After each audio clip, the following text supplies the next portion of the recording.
Hi everyone, welcome to Miss Jolene's Story Time. Since it's December, we are going to be focusing some of our stories on holidays and traditions that fall within the month of December. One of my very favorite books to read this month is called The Legend of the Poinsettia. And if you notice right here, it kind of gives you a hint of what that's going to be about. It's about the poinsettia flower that we see a lot of during this time of year. Now, this book is retold and illustrated by Tomie de Paola. When it says retold, it means he did not originally write this story. He is not the author of this story. This is a legend that is retold. So he heard this story and wanted to write it down to share with you. So today, let's read the story, The Legend of the Poinsettia.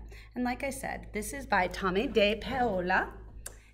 He does a lot of these books about legends and retelling. Here is the title page of the book. And here we are. Lucida lived in a small village high up in the mountains of Mexico with her mama, her papa, and her younger brother and sister, Paco and Lupe. Papa worked in the fields with their burro, Pepito. Every evening, Lucida fed Pepito, gave him fresh water, and filled his stall with clean straw. See Pepito, the burro, donkey. At home, Lucida helped Mama clean the casita, their little house, and pat out the tortillas for their meals. She took care of Paco and Lupe, and each evening they went to the shrine of the Virgin of Guadalupe near the front gate to see if fresh candles were needed.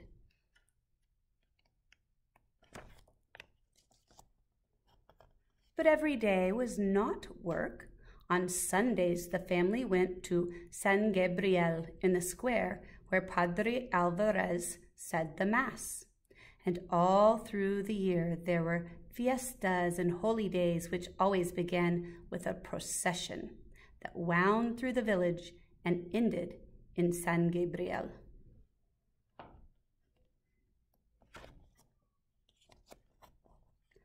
One day, close to Christmas, La Navidad, Padre Alvarez came to their casita. Ah, Señora Martinez, buenos dias. Good day. Padre Alvarez said, I am here to ask you about the blanket which covers the figure of the baby Jesus in the Christmas procession. We have used the same one for so many years that it is almost worn out. Because your weaving is so fine, I have come to ask if you would make a new one. Mi padre, Luciana's mother said, I would be honored, and Lucida will help me. On Saturday, Lucida and Mama went to the market to buy the wool for the blanket. They chose the finest yarn they could find. At home, Lucida helped Mama dye the wool the colors of the rainbow. Those colors will shine throughout the church, Papa said as he watched Lucida and Mama string the yarn on the loom.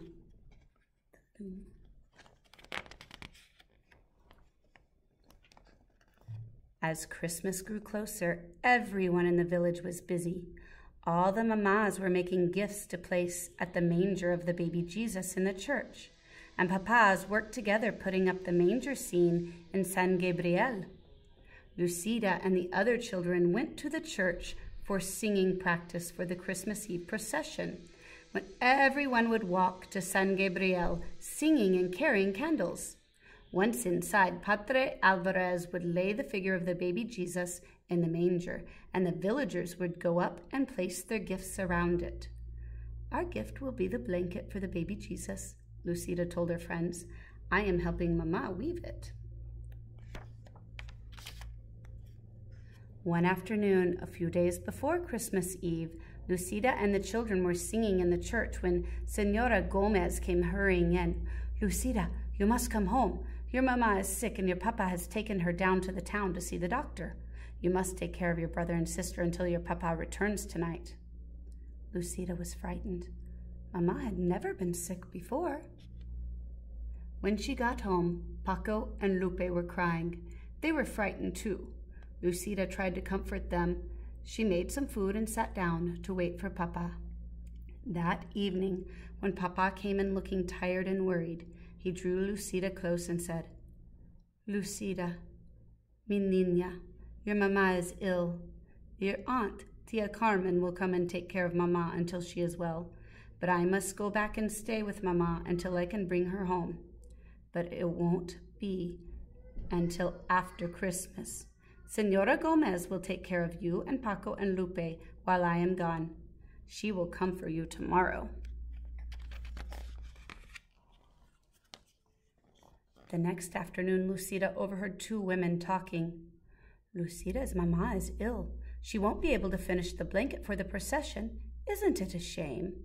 "See," the other woman said, "we are all so disappointed. Padre Alvarez will have to use the old worn-out one." When Lucida went home to feed Pepito and get clothes for Paco, Lupe, and herself, she looked at the unfinished blanket on the loom. "Perhaps I can finish it," she thought.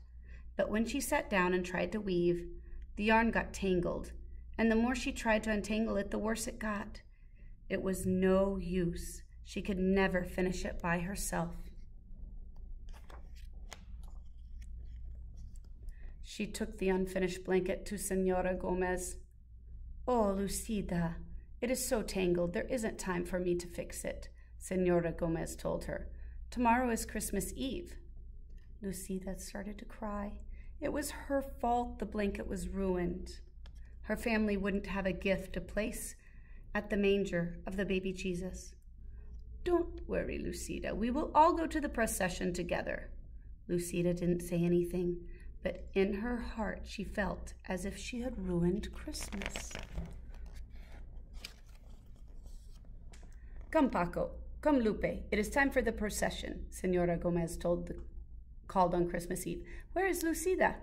She was nowhere to be found. Lucida was hiding. From the shadows, Lucida watched everyone gather for the procession. The candles were lit, the singing began, and the villagers walked to San Gabriel, carrying gifts to place at the manger. Lucida walked along in the darkness and watched the procession go into the church, followed by Padre Alvarez carrying the baby Jesus.